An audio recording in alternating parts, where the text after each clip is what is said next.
E é uma alegria poder compartilhar a palavra de Deus com vocês nessa manhã. E eu quero compartilhar algo que Deus tem falado comigo há um tempo. Eu quero convidar você a abrir a palavra em Salmo 91.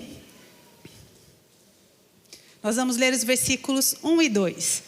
É verdade que esse texto é bastante conhecido, porque ele exalta o Deus protetor que guarda os seus filhos. O Deus que guarda, aqueles que são fiéis a Ele. Muitas pessoas acham que há um poder nessa porção da palavra, e algumas pessoas deixam até aberto, com o Salmo 91 aparecendo, para ver se dá alguma influenciada na proteção. Mas a gente bem sabe que não basta ficar só aberto ali. Essa palavra tem que estar no nosso coração, amém? E então, Salmo 91 e 2 diz assim: o que habita no esconderijo do Altíssimo e descansa à sombra do Onipotente, diz ao Senhor, meu refúgio e meu baluarte, Deus meu em quem confio. Esse é um salmo, o salmo todo são 16 versículos poderosos, que são aquele tipo de passagem bíblica que é muito bom você tomar para si mesmo e colocá-lo na primeira pessoa quando você vai orar, porque é uma oração que declara a sua fé no Deus que nos protege, num Deus que é todo poderoso, num Deus forte, E eu gosto muito de orar a palavra, gosto muito de pegar algumas porções e declará-la na primeira pessoa, e essa é uma das porções que eu costumo fazer. E Paulo, ele sumarizou essa verdade de um Deus todo-poderoso lá em Romanos 8:31, falando: se Deus é por nós... Gente, vocês lembram quando a gente tinha que terminar a frase na escola? Vou dar mais uma chance, espera aí. Se Deus é por nós... Isso mesmo, muito bem, nota 10, positivo para vocês, foram bem. Se Deus é por nós, quem será contra nós? E essa é uma resposta, há uma resposta implícita nessa pergunta, que é... ninguém, porque não existe páreo para Deus, O nosso Deus, ele está acima de todas as pessoas, de todas as coisas. Ele é o ser mais poderoso do universo e Ele é aquele que nos guarda. Então, glória a Deus, porque nós podemos descansar. Eu quero tirar 3 princípios dessa porção que nós lemos, e o primeiro deles eu quero falar sobre posicionamento espiritual. A Bíblia fala assim: aquele que habita no esconderijo do Altíssimo. O que habita no esconderijo do Altíssimo. Logo, existem cristãos que habitam e outros que não habitam. E a Bíblia fala: aquele que habita e ele descansa. Então, esse é aquele que pode declarar. E eu quero falar sobre como você tem se posicionado espiritualmente. As lutas, elas vão vir. As dificuldades chegam, as más notícias chegam, as humilhações chegam, mas como é que a gente vai reagir a essas questões da nossa vida? Aonde nós temos nos posicionado? Ali, quando o Salmo continua, vai falando sobre vários tipos de livramento, que Deus pode dar, há vários tipos de influências malignas, há várias forças, há várias questões, mas o salmista está ali declarando que o Senhor é o nosso refúgio, Ele é o nosso esconderijo. Eu não sei como vocês eram quando eram crianças. Vocês costumavam brincar de esconde-esconde? Lá em casa a gente brincava, mas os nossos esconderijos, eles eram tão simplesinhos, embaixo de uma cadeira, atrás do sofá, atrás de uma cortina, às vezes no quintal, atrás de alguma coisa, mas assim, eram refúgios não tão seguros assim, que não nos isolavam tanto da realidade. Facilmente os amigos achavam, os irmãos achavam. E quando a gente fala sobre algumas coisas que não são muito do nosso contexto, talvez você tenha tido uma infância mais cheia de aventura, uma juventude onde você pode visitar verdadeiros esconderijos aí, conhecer coisas, porque na natureza existem algumas cavernas, algumas coisas que você fala: isso sim é um refúgio, é um esconderijo de respeito. Mas eu tive a oportunidade de conhecer uma cidade refúgio, uma cidade fortaleza, que na verdade são só as ruínas dela. Eu até pedi para o pessoal colocar ali uma foto de Massada. Eu não sei quantos de vocês já puderam conhecer. Ela fica no deserto da Judéia. E ali são só as ruínas, obviamente. Mas é uma cidade toda construída em cima de uma montanha. Então, quando antigamente os salmistas declaravam: tu és a minha fortaleza, tu és o meu refúgio, eles tinham uma noção, porque as cidades antigas, normalmente elas eram cercadas por grandes muros. Elas tinham ao serem feitas, elas tinham todo um cálculo de como eles poderiam se se ter uma segurança maior, sem serem atacados por inimigos, por salteadores. E hoje não é algo que as nossas seguranças é o nosso alarme, o cachorro solto no quintal, a gente tem algumas estratégias aí, né? Mas a gente sabe que a nossa verdadeira segurança é o Senhor, né? Aleluia. No país que a gente mora, só Jesus na casa, e aleluia. Deus nos guarda, Deus é bom, né? Mas quando a gente pensa, né, a gente vê alguns salmistas, assim, então declarando algumas coisas, eu gosto muito de tentar entender o contexto, né? Aqui é toda uma cidade, quando ele fala, o Senhor, tu és a minha fortaleza, ele está falando, o Senhor é aquele, né, que me faz estar num lugar privilegiado, onde os inimigos não chegam facilmente. O Senhor é aquele que me protege. E é tão interessante que ele fala que aquele que habita no esconderijo do Altíssimo, ele dá um endereço, porque o Senhor é aquele que faz os nossos pés como os da corça e nos faz andar nos lugares altos. E o que significa andar nos lugares altos é você andar acima das circunstâncias. Não importa quão difícil pode estar o seu dia, porque a nossa vida, ela é cíclica, ela tem fases distintas. Nós temos fases de tranquilidade, de alegria, de prosperidade, e há fases onde estamos apertados, enfrentando batalhas às vezes de saúde, e às vezes alguns tipos de situações onde você pode estar se sentindo humilhado ou prejudicado, mas para todas as fases da vida, o Senhor quer nos andando nos lugares altos, na presença dEle.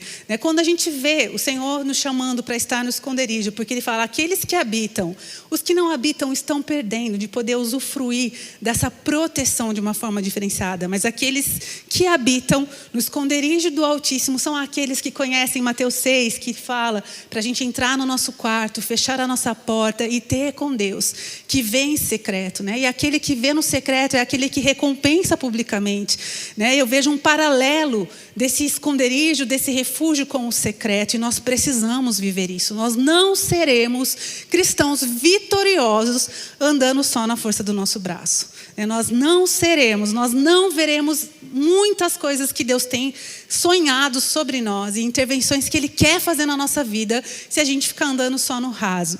Porque a gente não pode, né, usufruir de a confiança, ela é fruto, né, do conhecimento. Se você sabe que você está num lugar que é eficaz para te proteger, se você estiver num bumper, daqueles lá em Israel, que pode vir bomba, tá, você fala, puxa, eu estou aqui nesse bumper, eu posso... É bumper que chama? Eu falei errado, né? O bumper é alguma outra coisa que acho que você aperta e faz bump, mas bunker, é bunker? Bunker, que são aqueles esconderijos subterrâneos e cheio de capacidade de poder você ter provisão de comida e de tudo, e pode vir bomba e você está salvo. Se você estiver nesses bunkers e você souber que você está ali protegido, você vai falar, cara, pode vir bomba. Se você sabe a eficácia do refúgio, você descansa. O Senhor, Ele é mais eficaz que um bunker, do que qualquer outro refúgio aí natural falando. E se a gente conhece o Deus que a gente serve, então a gente pode descansar. Agora, se eu tenho uma vida rasa no secreto, a minha confiança é rasa também. E por isso a gente vê, às vezes, cristãos falando mal do Deus que serve. Sabe, a falha nunca vai estar em Deus, nós temos um Deus perfeito. O Deus que nós servimos é um Deus soberano, poderoso, maravilhoso. Ele é amor. E Ele realmente quer ser conhecido. A Bíblia fala, né, que quando nós nos achegamos a Ele, Ele se achega também a nós, né? Então nós precisamos lembrar que se a gente ficar numa vida cristã muito pobrezinha, a gente vai ser assim, uns cristãos muito infelizes de verdade. Sabe, naturalmente falando... E quando a gente vai lá para o livro de Apocalipse, a gente vê algumas palavras proféticas, as coisas não vão ficar assim tão legal no final das coisas, no final dos tempos. Mas o que vai fazer eu e você, pessoas felizes, independente da circunstância, a gente poder estar escondidos no esconderijo do Altíssimo, né? Então nós precisamos viver essa verdade, nós precisamos nos posicionar espiritualmente, nós temos um lugar para correr e nós precisamos acessar esse lugar de cultivar um relacionamento íntimo com Deus, aonde eu me faço conhecida por Ele e Ele se revela ao meu coração. E Ele se revela de uma forma que eu sei que eu posso colocar a minha cabeça no travesseiro e dormir, independente da circunstância que eu estou vivendo, porque eu conheço o meu refúgio, eu conheço a eficácia do lugar onde eu me escondo, né? E a gente precisa chegar nesse lugar. Então, a segunda verdade que eu quero que a gente possa meditar juntos nessa manhã é saber usufruir do abrigo. A Bíblia fala, aquele que habita no esconderijo do Altíssimo, e descansa à sombra do Onipotente. Então, o descanso, né, é para alguns. Tem pessoas que elas até vão para o tempo com Deus, mas eles são tão ansiosos e eles não conseguem lançar as suas ansiedades aos pés, realmente da cruz, aos pés de Jesus, não conseguem aceitar aquela proposta tão legal que a gente tem de trocar de fardo com o Senhor. E ele fala, olha, vamos trocar de fardo, o meu é suave, é leve. Eu pego o teu fardo que é pesado, difícil de levar, suas dificuldades. E a gente faz essa troca. Você aceita? Tem alguns crentes que não sabem falar, sim, Senhor, eu aceito. Toma aqui os meus problemas, me dá esse fardo suave. Me deixa andar com ele. Mas o Senhor, ele nos chama para descansar. E é muito interessante, cada figura de linguagem, como a Bíblia é rica, como a Bíblia se revela ao nosso coração. Nos pequenos detalhes, a Bíblia fala assim, a sombra, né, do onipotente. Onipotente significa todo-poderoso. Sabe, estar à sombra é você estar sob, você estar abaixo de. É você reconhecer que tem alguém que te governa, que tem alguém que te lidera, alguém que é maior do que você. E às vezes na minha cabeça eu falo, lógico, Kelly, lógico que Deus é maior que você. Mas às vezes a gente, com essa verdade tão poderosa que nós temos um Deus tão grande, às vezes a gente ainda insiste em caminhar na força do nosso braço. A gente ainda insiste em fazer algumas coisas pautadas no nosso intelecto, no nosso entendimento, na nossa percepção de vida. Deus fala, perdoe aqueles que te ofendem, abençoe os teus inimigos. Ele sabe o que ele está falando, porque isso vai ser vida para nós.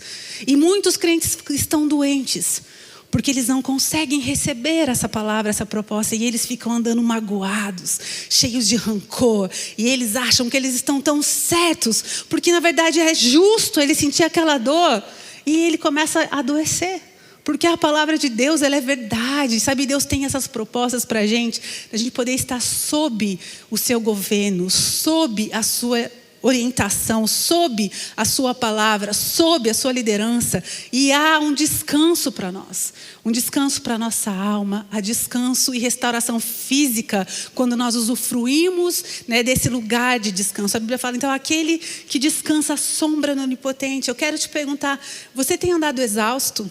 Porque muitas vezes eu me pego cansada. E vamos fazer aqui uma reflexão do que nos cansa. Tem uma coisa que cansa e a gente tem que ficar muito esperto, porque o pecado, ele cansa. O pecado traz esgotamento. O pecado é aquilo que nos separa de Deus. O pecado muitas vezes coloca o ser humano, um filho de Deus, num lugar, sabe, de julgo, de estar preso e não poder se relacionar com aquele, porque Deus, ele é santo. Por isso ele providenciou Jesus para nos reconectar com ele. E ele também nos deu meios de, através, quando nós nos arrependemos, quando pecamos, nos afastamos, nos distanciamos. Mas quando nos arrependemos, há uma reconexão. E tem muitos cristãos, às vezes, brincando com o pecado. O pecado não é coisa para brincar. O pecado é algo que a gente tem que ficar muito esperto. O diabo, ele é muito sutil. E ele não tira férias. Então a gente tem que estar todo o tempo realmente observando os nossos pensamentos, o nosso coração, as nossas motivações. Porque às vezes a gente é uma belezinha de crente, mas há uma podridão tão grande dentro da gente, aquela que as pessoas não conseguem ver, mas Deus conhece. E Deus nos ama tanto que Ele nos chama para estar pertinho dEle, para Ele poder nos resgatar, para poder nos sarar. Então a gente precisa se livrar do pecado. E como que eu me livro do pecado, desse fardo, dos meus vícios, das minhas dificuldades? Através do arrependimento. Quando a gente vem até o Senhor e a gente pede perdão, Ele é um Deus maravilhoso que nos faz novos, que nos limpa, que nos sara. E que maravilhoso é você poder se reconectar com essa fonte de descanso. Porque aí você pode respirar. Porque o diabo, ele paga muito mal os seus seguidores. E a gente vai lá e sabe, você às vezes está achando que muitas pessoas aí do mundo acham que isso é liberdade. Eles acham que a libertinagem é liberdade. Poder pecar e fazer tudo o que a carne mandar. Que conta a cara que chega. E como é bom a gente poder ser fiel a um Deus de amor. Muitas vezes as pessoas olham para pessoas que amam a Deus e vivem de uma forma condizente com a palavra e falam, olha, eles são tão tolhidos. eles são tão previsíveis. Olha como eles são tão certinhos. Olha, eles não fazem isso, não fazem aquilo. Mas qual é a diferença? Você vai ver o interior dessa casa, a alegria, a ordem, a satisfação, porque Deus tem os pensamentos mais altos do que o nosso. E quando Ele estabeleceu princípios para nos orientar, para nos guiar, para ser realmente o nosso chão seguro para pisar, o fim, o que Ele queria, primeiramente, é que nós entendêssemos que nós existimos para Ele e nós vamos voltar para Ele. Mas Deus também quer para nós vida abundante aqui na terra. Sabe, Ele quer que o teu coração seja cheio de paz. Uma paz que ela excede todo entendimento. É esse tipo de paz que a palavra nos promete. E aqueles que ousam andar realmente na intimidade com o Senhor usufruem disso. Né? Outra coisa que pode, realmente tem tantas coisas que podem nos trazer exaustão, cansaço, as lutas, a correria do dia a dia. Mas nós precisamos entender que mesmo que estejamos vivendo uma fase tão intensa, nos requerendo tanto fisicamente, emocionalmente, espiritualmente, existe descanso para nós. A Bíblia fala, tem aqueles que habitam no esconderijo e descansam. Existe um descanso para nós. Agora a gente precisa estar muito ligado de como a gente vai viver isso. Quando eu olho para mim, e sempre que eu falo a paz que excede todo entendimento, eu lembro de uma experiência que eu vivi quando Israel, né, ele nasceu. Eu sempre sonhei em ter filhos. Eu sou aquela mulher que desde criança, no aniversário dos primos, eu sempre estava carregando uma criança. Todas as fotos de família eu estou com alguém no colo. Assim. Eu sempre gostei dessa ideia de ter muitos filhos. Eu brinquei de boneca, aquelas bonecas de bebê de borracha, muito. Assim, eu tinha aqueles monte de filhos, eles tinham nomes, éramos apegados, era uma família real. Eu cresci com essa ideia. Aos 15 anos, eu comecei a lecionar. Eu sempre amei criança e eu ficava pensando. Eu lembro que eu comecei a lecionar, trabalhar em escola, todo vendedor que passava de livros, eu comprava livro para os meus filhos. Eu sempre tive isso tão forte, sempre quis, assim, demais. Quando eu engravidei, iniciou uma fase assim, de realização tão profunda. Eu já orava pelos meus filhos antes de ser casada. Né? Desde a juventude eu orava por eles. Quando eu casei, quando eu enfim engravidei, era oração, imposição de mão todos os dias na barriga. A gente abençoava, liberava palavras proféticas. Eu lia a Bíblia para o bebê da barriga, para o Israel e para a Alice. Eles tiveram leitura bíblica há muito tempo já no ventre. Falava, agora a mamãe vai ler para você. Né? E lia a Bíblia e orava. E junto, quantos aqui lembram daquela enciclopédia do Dr. Lamari? A vida do bebê. Obrigado, não estou sozinha. Quem mais, gente? Temos mais mães aqui. Era um livrão, assim, quando não tinha internet, né, gente? Então, era um livrão que tinha todos os aspectos, considerando de gravidez, nascimento, as fases da criança. É um livro muito bom. Não sei o quanto ele tem de atualizado hoje, mas era um livro muito bom. E eu li toda a parte de parto. Eu era uma defensora do parto normal. Eu queria o parto natural, porque foi assim que Deus fez e tal. Ia ser lindo. E eu orava por isso, orava por esse momento. E quando chegou o dia, chegou o dia que Israel nasceu, eu comecei a ter... Eu estava acompanhando, já estava ali de 39 semanas. E eu lembro que eu fui para casa e começou uma hemorragia muito forte. O Dr. Lamari não tinha descrito isso. Nem uma revista Crescer, que eu li também muito falando sobre parto, falava, gente, isso aqui não está no script, esse negócio está errado. Né? Junto com uma hemorragia muito forte, eu tive uma dor muito forte, como se minha barriga contraísse e não voltasse mais. Então, desse momento, eu já estava vendo estrelas. E aquele sangramento me assustando demais. Eu só falei, Luciana, a gente precisa ir rápido para o hospital. E quando eu cheguei, rapidamente as enfermeiras já me levaram para o quarto. Eu coloquei aquela veste linda de hospital, legal, né? Aquela camisola que a gente se sente humilhado. E aí pus aquela camisola e eu estava com um sangramento muito grande. Então o quarto ficou parecendo um cenário de crime, assim. O chão do quarto virou um lago de sangue. E meu médico chegou, pálido já, que eu acho que tinham falado alguma coisa para ele. Ele chegou assustado e ele falou, de quem é esse sangue? De quem poderia ser? Era meu. Meu. E ele pegou o telefone do meu lado e falou, emergência emergencial.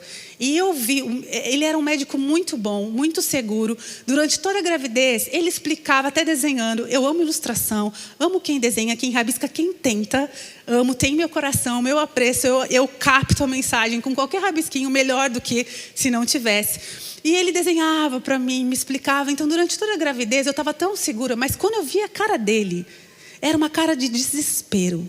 Era uma cara que falava, deu ruim, estamos fora de controle, o negócio está muito mal. E ele ficou com o olho arregalado e sem cor. E eu pensei, eu falei, lascou. E naquela hora eu tive que tomar uma decisão. E eu lembro que eu falei, o que eu posso fazer agora? Aí eu falei, eu sou crente. Glória a Deus que eu sou crente. Eu falei, eu vou entrar no esconderijo do Altíssimo. Eu vou descansar. Por quê? Eu falei, Deus, agora é aquela oportunidade que o Senhor tem de brilhar na minha vida. Brilha, Jesus, brilha. Faz aquele teu milagre, porque eu preciso dele. Eu sei que isso aqui está tudo muito errado. Eu não sei avaliar todas as consequências, as implicações dessa situação fora de controle, mas eu sei quem o Senhor é. E eu vou descansar. E, gente, eu não tinha tomado remédio nenhum, tá? Vocês acharem que era química. Naquele momento, me colocaram numa maca e saíram correndo. E eu vi o desespero e a agitação de todo mundo. Eu conhecia uma boa parte das pessoas da clínica. Eu tinha feito todas as consultas de pré-natal lá. E eu via todo mundo muito assustado. A enfermeira que ia acompanhar, ela era da nossa igreja, era uma amiga. E ela estava com uma cara que ela tentava rir. Para mim, acho que ela queria transmitir, era uma coisa nervosa. E eu olhava para a cara dela e falava, gente, está muito ruim o negócio. Ela tentou, mas assim, ninguém conseguia disfarçar. Mas eu estava como se eu tivesse embriagada. Não estava, tá, gente? Não tinha nem recebido droguinhas ainda. Estava ali ao natural. Mas eu estava em paz. Mas era uma paz que eu só agradecia a Deus. Eu falava, Senhor, essa é a paz que a tua palavra fala, que excede todo o entendimento. Porque o meu intelecto sabe que isso está tudo errado. No sentido de o que fazia parte de um parto natural e feliz pelo qual eu orei. Eu falei, a situação está muito fora de controle. Eu olhava para o meu médico e falava, pobre homem, ajuda ele, Senhor. Ajuda ele. Ele estava muito desconcertado. Então começou um processo de uma cesárea de emergência. E o Israel nasceu. Quando ele nasceu, ele chorou. O teste Apgar dele, que é o teste que mede os reflexos do bebê, né, e a nota máxima é 10. Ele teve 9 na primeira avaliação e 10 nos próximos minutos que eles repetem. Então, era um bebê normal. E a cara de susto da equipe era tipo... O anestesista que não me conhecia olhou para o meu médico e disse assim... o santo deles é forte, hein? Aí o meu médico, que sabia que nós éramos pastores, falou, eles são pastores. Aí ele, que bom. E eu sei que eles tiveram ali alguns cuidados comigo, de repente vem o Israel, um bebê perfeito. E a enfermeira, que era da nossa igreja, ela estava muito emocionada. Ela chorava mais do que a gente, assim. E aí ela falou para a gente, vocês têm ideia do que a equipe estava esperando aqui? A equipe estava preparada para tirar um bebê morto do teu ventre. Pelo tempo que levou, desde a minha casa, a hora que começou, a intensidade da hemorragia que começou, até o momento que eles conseguiram tirar, foram 40 minutos. E 40 minutos de um bebê sem oxigênio, porque eu tive um descolamento total de placenta. Existe o descolamento parcial de placenta, que eles chamam de DPP, quando um pedacinho da placenta descola do útero, então já tem sangue que fica lá no líquido amniótico, já pode trazer prejuízos para o bebê, porque ele asfixia com aquele sangue. Mas o que aconteceu no meu caso foi que a placenta descolou completamente. Então, o nível de sangue, o nível da hemorragia que eu tinha era porque o negócio estava descontrolado lá dentro. Então, Israel, além de não ter o oxigênio que vem através da placenta, ele também estava com o líquido amniótico totalmente comprometido. Então, naturalmente falando, não tinha como não haver sequelas. Porque era, de um lado tinha sangue, do outro lado não tinha oxigênio, e eles não estavam esperando um bebê perfeito. No mínimo, um bebê sequelado, né? Um bebê que tivesse ali algumas sequelas em função da situação. Então, eles pegavam aquela criança e eles olhavam, e o meu médico, que aquele ponto ainda assim não era um homem cristão, ele falava, ele é um milagre. E ele chamou Israel de milagrinho.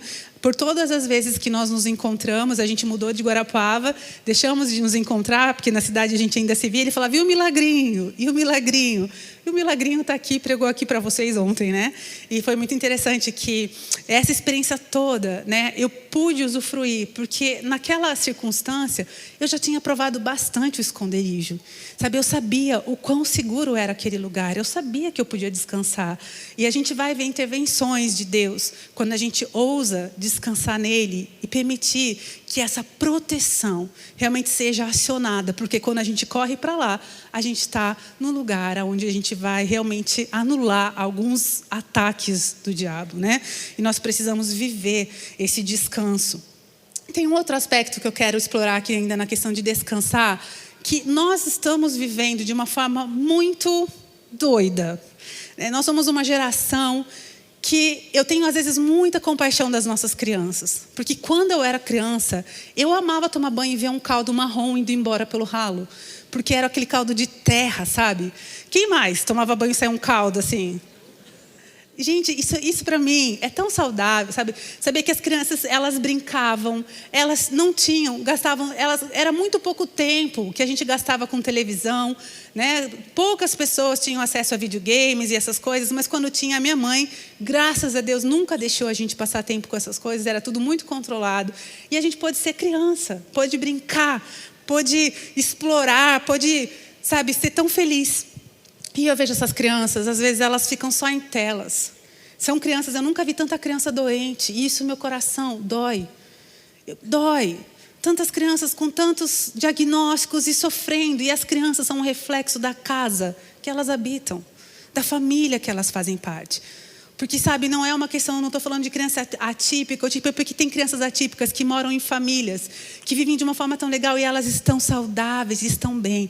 Eu estou falando sobre um estilo de vida frenético, onde aquilo que é importante, né, ela está ficando de lado e a gente vive só em função de urgência. E muitas das nossas urgências, elas são tão insignificantes. Elas são tão passageiras, mas a gente não percebe, a gente está enredado nisso. A Bíblia fala, aquele que habita no esconderijo do Altíssimo e descansa à sombra do Todo-Poderoso. Esse descanso, ele é um princípio bíblico. Nós sabemos que nós temos um entendimento sobre o sábado, que nós não precisamos guardar o sábado, porém, o fato de não guardarmos o sábado não anula o princípio do descanso. Se Deus 6 dias trabalhou e no 7º descansou, quem somos nós na fila do pão para achar que a gente não precisa descansar?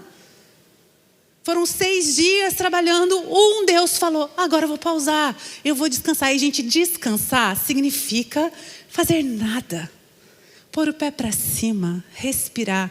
Não é descansar com uma tela, não é descansar com uma planilha. Descansar é você parar para respirar. E eu separei algumas fotos de um bairro que é ortodoxo, judeu lá de Israel, e que esses dias eu estava andando por lá. Alguns dias atrás eu estava com o Luciano lá. E eu separei algumas fotos, porque parece que a gente está dentro de um filme quando a gente visita esse bairro, né? Então aí tem uma foto, olha as roupas, né? Tão diferentes, os cabelos. Isso são como eles andam hoje lá. Eu só queria que vocês, algum de vocês talvez já viram isso, né? Eles são super fashion, sempre preto, né?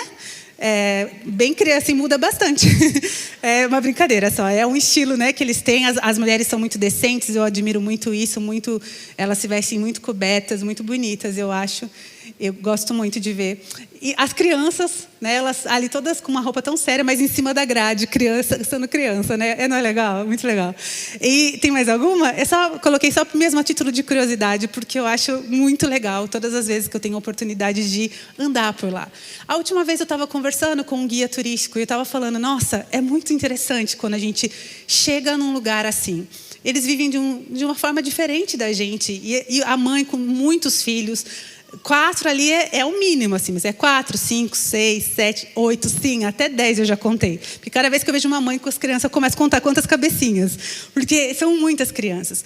Mas essas pessoas, eles guardam o sábado, né? E a gente sempre pode aprender com pessoas, né? E ainda que a gente não entenda da mesma forma o Shabat, eles fazem coisas muito legais que me inspiraram. Graças a Deus eu vivi uma parte disso, porque Deus já tinha nos ensinado, nós aprendemos com pessoas que praticavam essa verdade. E o que eles fazem que é tão interessante que pode nos ensinar? Até a sexta-feira à tarde, eles preparam todas as comidas e tem receitas muito especiais, que é um tipo de pão diferente, que eles comem todo o Shabat. Eu vou falar Shabat, porque é Sabat. Eu vou falar Shabat. Toda vez que eles chegam o sábado lá deles, então, rola umas receitas que são especiais. Só para esse dia. Porque as mulheres preparam as comidas, quem cozinha, né, vai estar deixando tudo em ordem para eles terem um momento bem especial em família. Eles acreditam que durante o Shabat eles vão praticar o descanso físico e a reconexão com Deus, sabe? Assim, estar ligados com Deus nesse dia, tá assim sendo ministrados pelo Senhor. Então, quando chega sexta-noite, o que eles entendem? Eles param de trabalhar e agora eles vão se reunir em família para orar, para comer junto, para contar histórias, para cantar. E eles gastam tempo em família. Uma das curiosidades que o guia estava me contando, que existem alguns planos celulares para quem é judeu ortodoxo. E nesse plano de celular, ele já, na sexta-feira, às 18 horas, para de funcionar. E aí só pode fazer ligação de emergência. Então não tem internet, não tem como fazer nada a não ser o que eles acionam ali no plano para emergência. E aí, gente, imagina que bênção se a gente tivesse um plano assim. Para o dia que você define seu dia de família, o dia de descanso, essa bênção. Só que não, muitas vezes, que essa coisa que todo mundo tem e que gasta tanto tempo olhando, de repente não fosse um empecilho, né, para os filhos terem um olhar diferenciado dos seus pais. Para o esposo e a esposa poderem se olhar com mais atenção. Porque vocês percebem que a gente está sendo roubado por algumas coisas? E o tempo vai passando. Então, durante esse dia de descanso, eles param tudo. E eles têm ali as suas reuniões de adoração. Eles têm alguns rituais religiosos que têm significado. Que eles acendem velas, eles cantam, eles oram, vão para a sinagoga. E tudo isso é algo que tem um ensino muito valoroso para a gente. Porque a gente pode não ter, a gente biblicamente não entende um dia específico, mas a gente entende que tem que ter um tempo, um dia na semana, onde você vai descansar. Nós entendemos isso. E nesse descanso é muito bom que a sua família possa estar juntos para vocês buscarem ao Senhor. Sabe, nenhuma boa escola, nenhuma boa igreja, nada que você possa querer terceirizar, né, o discipulado dos seus filhos, vai substituir a tua responsabilidade, que é ministrar sobre Deus ao coração deles. A responsabilidade de discipulado das crianças pertence aos pais. Toda a estrutura que você puder colocar para somar, uma escola que vai reforçar os mesmos valores, uma igreja que vai atendê-los nas suas necessidades, ótimo, maravilhoso. Agora, quem precisa não só falar, mas mostrar Deus, é a família, são os pais. Por isso, essa ideia de descansar, se desconectando. Gente, para tudo, respira. Sabe? Pensa, traga à memória as coisas que dão esperança. A Bíblia fala, quero trazer à memória aquilo que me dá esperança. Você contar em família. Quais são as palavras proféticas que a gente tem recebido pessoalmente? Né, pastor Tomás? Que delícia olhar o pastor Tomás aqui. Gente, ele estava no meu casamento. Essas mãos dele gigantes estavam lá nos abençoando. Pastor Alissa, querida, né? Tantas coisas. Toda vez que eu olho para ele, eu fico feliz. Né? Mas trazer a memória. Quantas palavras proféticas vieram através da boca dele. Por isso que eu olhei para ele e fiz a ponte. Mas isso, ser contado na família. Histórias de missionários. Biografias interessantes que podem abençoar um coração do outro. Falar sobre coisas que a família tem vencido. Falar, vamos lembrar. Lembra quando o fulaninho ficou doente, a gente orou. E na mesma hora a febre foi embora. Lembra quando a gente estava com uma necessidade. E a gente não tinha de onde tirar aquele dinheiro. Quando não tinha, e sem lógica nenhuma. O nome é só milagre. Deus proveu para a gente, para aquela necessidade. Deus reverteu. A gente ouviu um testemunho tão lindo nessa manhã, né? Desse menino que tem os olhos perfeitos. A gente, quem enxerga sem ter as conexões ali neurais que são necessárias. Né? Eu tenho um menino que ele tem, todos os exames dele mostram que ele não tem hormônio do crescimento. Ele está com quase 2 metros. Ele não tomou hormônio. Os pais só oraram. E ele é super alto. Eu falo, mas como assim, rapaz? Você nem tinha hormônio de crescimento. Cada vez que eu vou cumprimentar ele, porque ele foi uma criancinha que caminhou perto da gente. Hoje ele é um rapaz. E eu falo, como assim? Só Deus. Né? Que Deus que escolhe as coisas loucas para confundir os sábios. É esse Deus que a gente serve. Então a gente precisa ter consciência de que quando a gente está atropelando o descansar em Deus, nós não estamos prejudicando Deus, nós estamos prejudicando a nossa família, a nossa vida, a nós mesmos. Muitas pessoas cheias de crises na sua alma, né, porque elas estão negligenciando os princípios. Deus tem vida abundante para nós hoje, amém? Há descanso, vocês creem nisso? Eu vou dar mais uma chance porque eu gosto de amém, aleluiado. Gente, vocês creem que Deus tem descanso e vida abundante? Glória a Deus, aleluia. Essa igreja, aleluiada que a gente é em Deus, glória a Deus. E ainda para finalizar a ideia do descanso, eu quero falar, Deus, Ele se importa com o nosso descanso. Deus, Ele se importa com a nossa condição. E eu amo amar um Deus que é amor. Eu amo ser amada por Ele, cuidada por Ele. Eu lembro quando os meus filhos eram pequenos, eu ficava, não coloca o dedo na tomada, não pode pôr o dedo nesse buraquinho.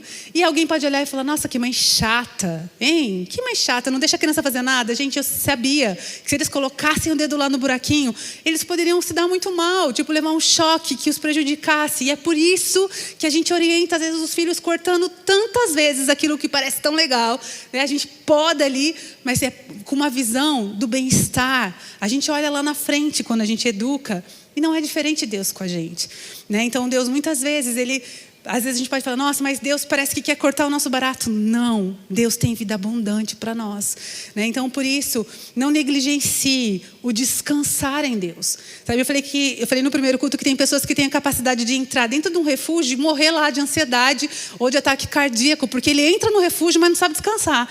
E nós seremos cristãos que sabem descansar, aleluia. A gente vai para a presença de Deus e a gente vai lançar as nossas ansiedades sobre Ele, a gente vai receber o refrigério. Lá em Isaías 40, nos versículos 29 a 31, a palavra diz assim: Ele faz forte ao cansado e multiplica as forças ao que não tem nenhum vigor. Os jovens se cansam e se fatigam. Que dirá os velhos, não é? E os moços de exaustos caem, mas os que esperam no Senhor, eles renovam as suas forças. Eles sobem com asas como águias, correm e não se cansam, caminham e não se fatigam. E tem uma outra porção que eu acho tão linda, porque às vezes a gente tem a ideia, tudo que é secular, tudo que me faz correr por um fim, por um objetivo material, às vezes parece que é errado a gente se dedicar. E a gente sabe que tem que ter equilíbrio, né? Nós temos que prover, temos que ter esse lado, essa preocupação. Mas às vezes a gente cai num outro lado e a gente começa a correr com coisas também espirituais que são assim associadas a um valor eterno, quando a gente faz coisas para Deus, né? Alcançar vidas, trabalhar para Ele. Mas até nisso a gente tem que ter sabedoria. E Jesus quer que a gente descanse. Lá em Marcos, no capítulo 6, versículos 30 e 31. Acontece ali uma situação que eu acho muito inusitada. Tinha acabado de acontecer um milagre, pães e peixes multiplicados. Imagina se você estivesse lá. Imagina a galera, todo mundo com fome, não tem McDonald's, não tem drive-thru, não tem nada para você poder fazer um lanche, uma pausinha, e não tinha comida. A Bíblia fala que foi feito um levantamento, né? E todo mundo, alguém tem comida? Alguém tem? Tudo que conseguiram foram 5 pães e 2 peixes. E havia uma multidão ali. E de repente rola um milagre. E pães começam a aparecer no meio da multidão, sendo espalhados e servidos abundantemente. E peixes são servidos, e a Bíblia fala que eles se fartaram, eles encheram a pança, eles comeram para valer, eles mataram a fome. E aquilo tudo veio da multiplicação ali de Jesus, tipo um milagre perto deles. E eu imagino como aquelas pessoas ficaram, tipo, cara, como assim? Só tinha 5. Daí o outro falava, não, era mais. Não, eu ouvi, era só 5. Nós estamos comendo e está todo mundo se fartando. Só tinham 2 peixinhos e eu imagino. E daí, depois disso, muitas pessoas impactadas, começou uma grande demanda. Porque agora, aquelas pessoas foram tocadas, impactadas. Então, os discípulos ali de Jesus começaram a trabalhar muito. E eles estavam animados, né? E a Bíblia fala nesses versículos, né? Voltaram os apóstolos à presença de Jesus. Eles relataram tudo quanto haviam feito e ensinado. Então, eu imagino eles voltando, falando, Jesus... Cara, esse milagre rendeu, as pessoas entenderam, elas estão entendendo e eles estão empolgados. A Bíblia fala que eles estão relatando para Jesus. E aí Jesus olha para eles e fala assim, vinde repousar um pouco. Parece um balde de água fria, não é não? Eu imagino assim, Jesus poderia falar, chegou a nossa hora, nós vamos dominar a terra, é isso, é sobre isso. Ele fala, vamos repousar um pouquinho? Daí ele fala, vão à parte ali num lugar deserto.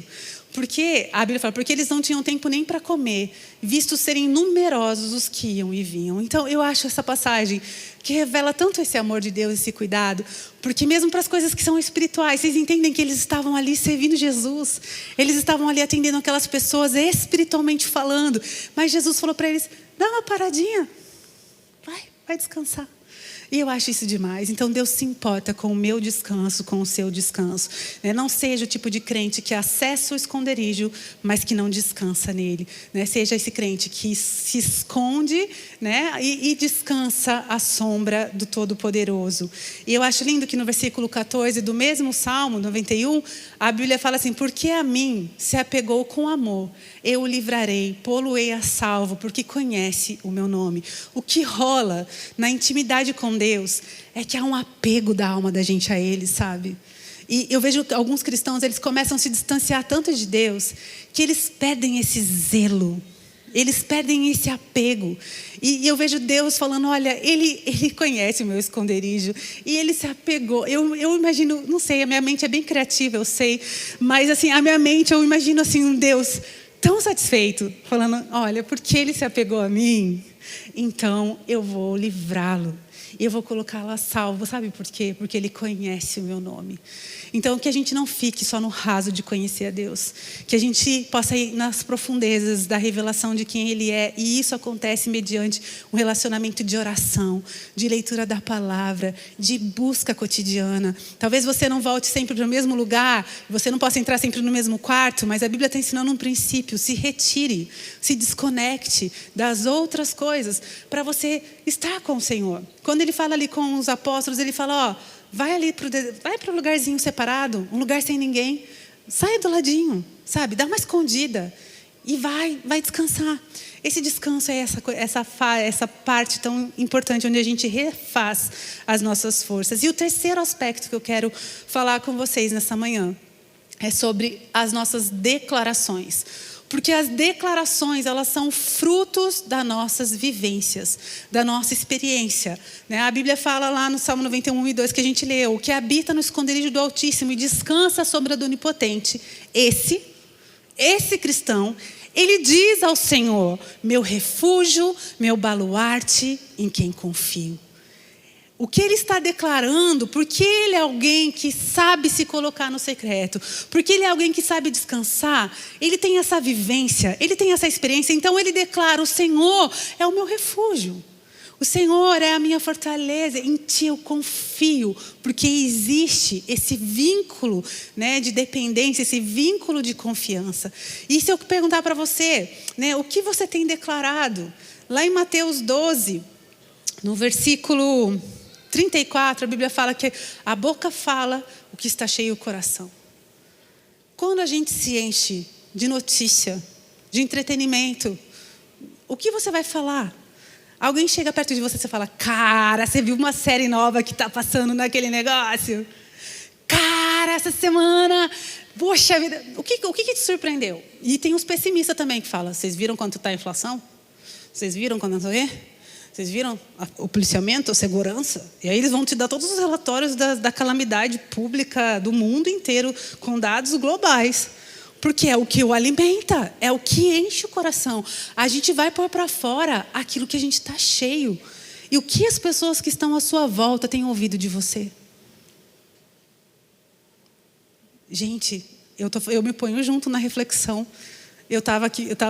São coisas que Deus tem falado comigo, e são coisas que eu tenho procurado me corrigir, porque às vezes a gente entra num modo automático, e quem pede andando assim somos nós, porque Deus, Ele tem tanto para nós, Ele tem tanto para nós, e às vezes a gente anda de um jeito tão raso e tão pobre, e que a gente possa melhorar, que a gente possa entrar nesse lugar. E nessa manhã eu quero que talvez você possa falar: pastora Kelly, eu tenho vivido um tempo com Deus.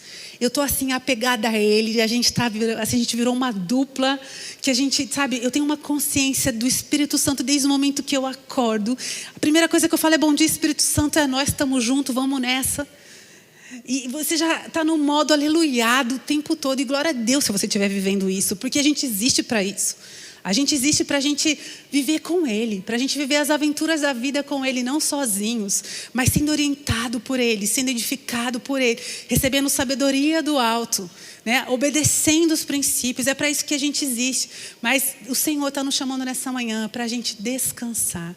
E se você hoje você reconhece que você tem muito espaço para melhorar nesse quesito, eu quero te convidar: reorganize o seu estilo de vida. Sabe, que hora que funciona? Porque como que eu acesso esse refúgio? Sabe, é parando. Quando a gente pensa num refúgio natural, quando a gente pensa num esconderijo natural, né? Esses esconderijos, eles são planejados, eles são pensados, são arquitetados, para realmente, né, algo intencional. Então, seja intencional na sua busca a Deus. Veja qual é o horário do seu dia que você vai ler e você vai entender o que você está lendo. Porque tem gente que lê na correria, no momento que a palavra não entra, porque você não preparou um momento melhor para você fazer isso. E eu quero te falar, seja intencional. Calcule a funcionalidade do teu tempo com Deus. Fala, que hora, você sabe, meus filhos acordam cedo, talvez você tenha que acordar um pouco mais cedo ainda. Mas faça funcionar. Sabe, a gente tem fases da vida, algumas são mais desafiadoras, mas a gente não pode negociar aquilo que nos mantém de pé espiritualmente. A gente não pode negociar aquilo que é fonte de vida para nós, né? Então, seja alguém intencional, né? Vá para esse lugar, usufrua do descanso que Deus tem para você. E eu quero convidar você a abrir no Salmo 91. E eu quero, uma das coisas que eu gosto muito de fazer é orar algumas porções da palavra, né, na primeira pessoa. E eu queria finalizar lendo esse texto na primeira pessoa, porque é uma oração tão poderosa. E eu quero que você possa fazer isso também, sabe? Ore a palavra, ore aquilo que está no seu coração, usufrua desse lugar. Não ande sendo uma presa fácil para o diabo acertar a tua testa, a tua cabeça, para você cair. Sabe, ninguém cai de um dia para o outro. São pequenas negligências que vão sendo permitidas. E de repente você não ora mais todo dia. Mas você ora um dia sim, um dia não. Mas num dia sim, um dia não, você passa por 2 dias não, um sim. E daqui a pouco são 3 dias não, um sim. De repente você é aquele crente que só vem na igreja e acha que está bombando. Porque você não falha nenhum domingo. Gente, a gente não pode se enganar. Isso, sabe, essa ruína, ela começa devagarzinho. E de repente você está ali fazendo algumas concessões. A Bíblia diz assim, mas talvez não era bem assim. Você já viu aí umas interpretações equivocadas, né? Sim? A gente tem uma coisa chamada internet. Que tem coisas muito boas lá, mas tem coisas devastadoras. Tem umas coisas que é difícil acreditar que alguém conseguiu chegar naquela conclusão com os textos. Que eu falo, meu Deus, tem que ter muita fé para acreditar num negócio desse que não tem como. Mas que a Bíblia fala, aquele que está em pé, cuide para que não caia. E ninguém cai de pronto nas coisas de Deus. É devagarzinho. Começa, isso aqui tudo bem. Isso aqui vai passar. Eu sou uma beleza de crente. Estou acertando 90%. E isso vai piorando. Que a gente não brinque com as coisas do Senhor, amém? Nós temos um Deus amoroso, mas é um Deus zeloso. E é um Deus que cumpre a sua palavra. E isso é uma bênção quando a gente pensa nas bênçãos que Ele prometeu para a gente. Mas Deus também, Ele coloca muitas bênçãos condicionais. Ele fala, se me buscares, se estiveres firme, se meditares. Se. Então, existe um se, e que a gente esteja atento a isso para fazer a nossa parte, amém? Então, eu queria que a gente pudesse ler o Salmo 91. E eu vou falar na primeira pessoa. Né? E você pode só fazer a leitura e eu vou adaptar. E olha que poderosa essa palavra sobre nós. Eu habito no esconderijo do Altíssimo e descanso à sombra do Onipotente. E digo ao Senhor, meu refúgio, meu baluarte, Deus meu em quem confio. Pois tu me livrarás do laço do passarinheiro e da peste perniciosa. Cobrir-me-á com as suas penas e sob as suas asas eu estarei seguro. A sua verdade é pavês e escudo. Não me assustarei do terror noturno, nem da seta que voa de dia, nem da peste que se propaga nas trevas, nem da mortandade que assola ao meio-dia. Caiam 1000 ao meu lado e 10.000 à minha direita, e eu não serei atingido. Somente com os meus olhos contemplarei e verei o castigo dos ímpios, pois digo, o Senhor é o meu refúgio. Fiz do Altíssimo a minha morada. Nenhum mal me sucederá, praga nenhuma chegará à minha tenda, porque aos seus anjos Ele dará ordens ao meu respeito, para que me guardem em todos os meus caminhos. Eles me sustentarão nas minhas mãos, para não tropeçar em alguma pedra. Pisarei o leão e a áspide, calcarei aos pés o leãozinho e a serpente, porque a ti me apeguei com amor. Tu me livrarás, me porás salvo, porque conheço o teu nome. Eu te invocarei e me responderá. Na minha angústia estará comigo, livrar-me-á e eu o glorificarei. Me saciará com longevidade e me mostrará a sua salvação. Glória a Deus. Que palavra poderosa. Eu quero convidar você a ficar em pé comigo. Queria que nós pudéssemos orar nessa manhã. Eu não sei o quanto, né, se a sua alma entrou aqui agitada, eu não sei quais são as batalhas, né? Talvez você tenha sentido aí alguma seta durante o dia querendo achar a tua testa, né? Talvez você está naquele estado de alerta. Eu quero te lembrar, existe guarita para você, existe refúgio para você, né? É lógico que a gente sabe que quando a gente sai do refúgio para a vida real, a gente tem que estar equipado devidamente, né? Eu contei de manhã que eu tive um tempo atrás, a gente estava numa conferência com mulheres, e eu tive uma visão. E eu via todas nós num campo de batalhas. E do outro lado tinha como se fosse um relevo, que você aos poucos vai vendo assim os níveis. Eu sabia que do outro lado tinha um exército bem equipado. E nós estávamos do lado de cá. E eu começava a avançar à frente, chamando aquelas mulheres para a gente ir para a batalha. E quando eu olhava para trás, todas nós éramos um exército, usando pijamas e pantufas. E nós não tínhamos armas nas mãos. E a gente corria em direção ao inimigo, sabe, com uma coragem. E no primeiro momento eu falei, nossa, que crente nós somos. A gente está tão assim confiando que o Senhor vai fazer a obra. Porque nós estamos aqui correndo e quando a gente subia e chegava o momento da gente ver o exército vindo contra a gente, eles estavam armados até a cabeça. Tinha lança, tinha espada, tinha uma cara de bravo. E a gente, as próprias, sabe, Alices no País das Maravilhas, correndo. E eu lembro que na hora eu fiquei assim, uau, a gente é muito crente. E na hora o Senhor me deu uma advertência. O Senhor falou, não é isso que eu estou falando com vocês. Vocês precisam saber usar as armas que eu tenho entregado para vocês. Existe uma dormência no meio do povo, sabe? Uma falta de consciência que nós estamos numa batalha. Jesus não mentiu para a gente quando Ele chamou a gente para caminhar com Ele. Ele falou, olha, aquele que quer vir após mim, negue-se a si mesmo. Toma a sua cruz e vem. Ele falou que haveria luta interna e externa, dificuldades. Ele falou, olha, vocês vão ter que se negar, sabe? Vocês vão ter que dar um jeito de matar a carnalidade que tem dentro de vocês. Todas as motivações erradas, todas as inclinações, aquilo que é contrário à minha palavra. Vocês querem vir? Negue-se. Vocês querem vir, também vai ter um desconforto externo. Sabe, houve a época que ser crente era mais difícil do que hoje. Porque hoje existe até uma modinha, tem uma coisa cool de ser crente. Mas ser crente não importa, não implica em você ser uma pessoa descolada ou legal. Implica em você ser parecido com Jesus. Sabe, as pessoas têm que olhar para a gente. E a gente tem que ouvir aquilo como Pedro ouviu, a tua fala, o teu modo de agir te denuncia. Não tem como você querer negar que você é um deles. Quando ele quis correr fora e falar que ele não estava com Jesus, as pessoas falaram, nem tente. Sabe, o teu falar. Você é um deles e acabou. E as pessoas têm que olhar para a gente e falar, o quê? O que você está fazendo aqui no carnaval, cristão? Vai embora, você não é daqui não, você é crente. Alguém aqui conhece uma história? O que você está fazendo aqui na night, cristão? Tu sai fora, você está atrapalhando, tu é crente. Aí tem uns que falam assim, eu não sou mais crente, mas antes de sair eu li uma porção da palavra, porque não consegue falar, porque tu é crente. Sabe, você é crente, você tem que ser crente. A gente é chamado para a gente ocupar esse lugar, para a gente viver. Gente, é uma verdade, a gente não vai sair à luta de pijama e pantufa. Existem armas que Deus preparou para nós. E nessa manhã Deus está nos chamando a um despertamento na nossa condição.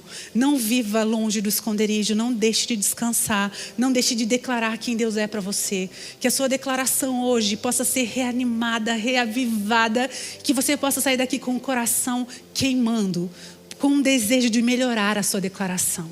De refinar as suas palavras, sabe? Que 150 capítulos de Salmos são pouco para salmodiá-lo, para louvá-lo, para exaltá-lo, e que você possa superar tudo aquilo que disseram os salmistas por causa da tua experiência com ele, que você possa ter a sua própria linguagem, a tua própria percepção, que você se apegue a ele. Sabe, que se você aquele dia que você demorar muito para ter um tempo para poder estar a sós com Ele, que você sinta saudades. Essa é a minha oração sobre você. Porque nós só viveremos a vida abundante que Deus tem para nós quando a gente puder e conseguir acessar, né, esse lugar nele, na presença dEle. Amém? Senhor, nós queremos te agradecer nessa manhã, porque o Senhor é um Deus tão bom. Obrigado, Pai, porque em meio às lutas, o Senhor nos dá armas. O Senhor nos ensina a usar a espada, o escudo, o capacete. Tem toda uma arma preparada para nós, Senhor, mas também há esconderijo. Para os momentos de cansaço, Senhor, nós precisamos parar. Há um princípio de descansarmos e nós não queremos ser desobedientes, Deus. Nós não queremos negligenciar os princípios que nos trazem vida. Nós pedimos perdão por todas as vezes que nós não temos parado, Senhor. Que nós estamos vivendo uma vida tão louca, tão intensa e tão longe do Senhor. Nos perdoa, Deus. Nos perdoa quando nós ficamos tão cheios de tantas coisas que são tão vazias e tão vazios de Ti, que é a fonte da nossa vida, é a fonte da nossa paz, é a fonte da nossa alegria. Nós pedimos perdão nessa manhã, Deus. Obrigado, Senhor, porque o Senhor nos ama tanto, que o Senhor sempre nos chama para perto. O Senhor vem de novo, e vem mais uma vez, e vem mais uma vez, e nos atrai para perto do Senhor. Nessa manhã nós queremos poder dizer como salmista, que a nossa alma se apegue ao Senhor, Deus. Nós queremos estar tão conectados, e num relacionamento tão próximo, Senhor, que a gente sinta saudades do Senhor. Nós queremos viver todos os nossos dias na Tua presença, Senhor. Em nome de Jesus, eu quero declarar nessa manhã também um toque sobrenatural sobre meus irmãos e irmãs nesse lugar, aqueles que nos acompanham também pela internet. Eu oro, Deus, para que toda angústia, toda opressão, em nome de Jesus, cesse nessa hora, Deus. Que o Senhor possa trazer uma paz abundante, trazer vida de volta ao coração, trazer alegria, restaurá-lo, Senhor, na Tua presença. Em nome de Jesus, eu peço que a nossa consciência de batalha espiritual seja realmente mexida nessa manhã, que nós sejamos despertados para a realidade que nós estamos inseridos, que ainda que os nossos olhos naturais não vejam, há uma realidade espiritual, há uma batalha constante, e nós queremos discernir cada dia, Senhor, a forma e o modo de lutarmos essa batalha e de termos a vitória para a glória do Teu nome. Nós não queremos ser filhos omissos, filhos realmente que estão desconectados de Ti, Senhor. Nós não queremos andar a nosso próprio modo, Senhor, de viver. Nós queremos ser guiados e liderados pelo Teu Espírito. Oh, Espírito Santo, ajuda-nos. Ajuda-nos a ter uma percepção diária da Tua companhia conosco. Ajuda-nos, Espírito Santo. Nós queremos declarar os nossos olhos abertos para ver o Senhor. Nós queremos declarar os nossos ouvidos espirituais sensíveis à Tua voz, ao Doce Espírito. Nós queremos declarar que ao abrirmos a palavra haverá revelação, haverá entendimento. Deus, ministra o nosso coração, a nossa alma, o nosso espírito, Deus. Que a cada dia nós possamos ser transformados de glória em glória. Nós Te agradecemos porque o Senhor é o nosso refúgio. Nós Te agradecemos porque o Senhor é o nosso baluarte, o nosso lugar de proteção, a nossa terra firme. Obrigado, Deus, porque em Ti nós podemos descansar. Obrigado, Senhor, porque nós, junto à nossa casa, à nossa família, podemos usufruir desse lugar de descanso. Obrigado, Senhor, porque o Senhor faz os nossos pés como os da corça e nos faz andar nesses lugares altos, Senhor, aonde as circunstâncias não nos oprimem, aonde as circunstâncias não nos paralisam, mas nós somos livres para corresponder com aquilo que o Senhor tem sonhado ao nosso respeito. Nós adoramos a Ti. Eu quero fazer um segundo apelo de oração. Eu quero pedir que todos vocês continuem com os olhos fechados, falando com Deus. Mas se você entrou aqui nesse lugar com a tua alma tão angustiada, tão oprimida, e você reconhece que você tem andado longe de Deus, talvez você nunca teve uma oportunidade de entregar, verdadeiramente a sua vida para Ele. A Bíblia fala que aquele que crê com o coração e confessa com a boca recebe salvação. E se você quer fazer essa entrega hoje, ou você quer voltar para estar perto de Deus porque de alguma forma você se distanciou, levanta a sua mão aí aonde você está. Eu quero fazer uma oração por você antes da gente encerrar. Eu estou vendo, glória a Deus. Tem mais alguém aqui? Levanta bem alto para enxergar. Amém, estou vendo, glória a Deus. Estou vendo lá no fundo, aleluia. Estou vendo vocês. Se você está aí pela internet nos acompanhando, você pode falar com o pessoal que está respondendo, Vai ter ali uma forma de você conectar, um QR Code para você poder também estar se conectando com a equipe para receber aí uma orientação dessa entrega. Mas eu quero convidar você que está online e quer fazer essa oração E quero convidar você que está aqui, que levantou a sua mão, né, a fazer essa oração comigo. Eu quero pedir a vocês que estão aqui, né, eu vi algumas mãos levantadas, sai bem rápido do teu lugar. Vem aqui pertinho de mim, porque eu quero poder olhar nos teus olhos nessa hora, para a gente fazer essa oração junto. Então vem bem rapidinho. Talvez você fale, pastora, não levantei a minha mão, mas o meu coração está aqui queimando, eu preciso voltar para Ele.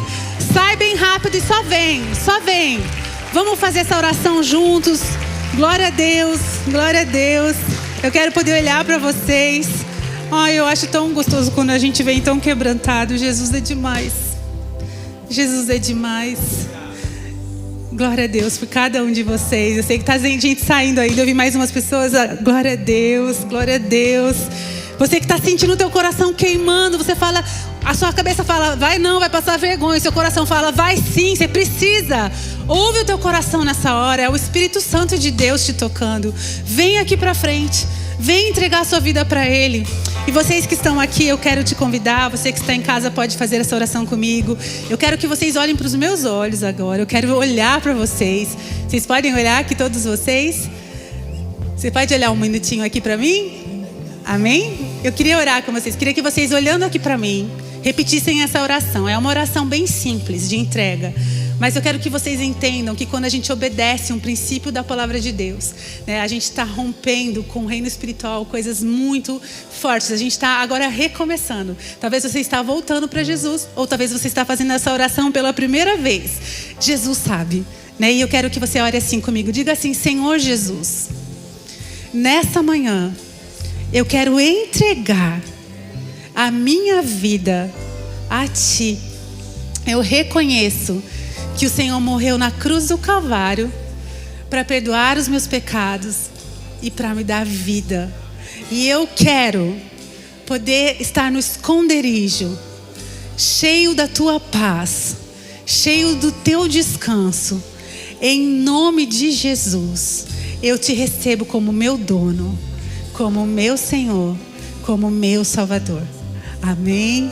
Glória a Deus. Dá uma salva de palmas ao Senhor. Glória a Deus por cada um de vocês. Tem o pessoal ali esperando, né, vocês para uma palavra de orientação, né? A equipe vai direcionar vocês, né? Existe um presente para cada um ali do ladinho. Então eu vou pedir que vocês, né, possam ir até ali bem rapidinho. Eles vão entregar uma lembrança para vocês e vão dar uma palavrinha, né, de uma orientação. Que Deus os abençoe poderosamente, amém? Que Deus possa realmente estar fazendo algo novo no teu coração. Os níveis de batalha, eles variam assim. Tem momentos de intenso, momentos mais tranquilos. Mas eu quero que você saiba, o Senhor das batalhas, o Senhor Todo-Poderoso é aquele que caminha com você. E existem vitórias para você nele. Não perca tempo, amém? De viver o melhor de Deus, em nome de Jesus.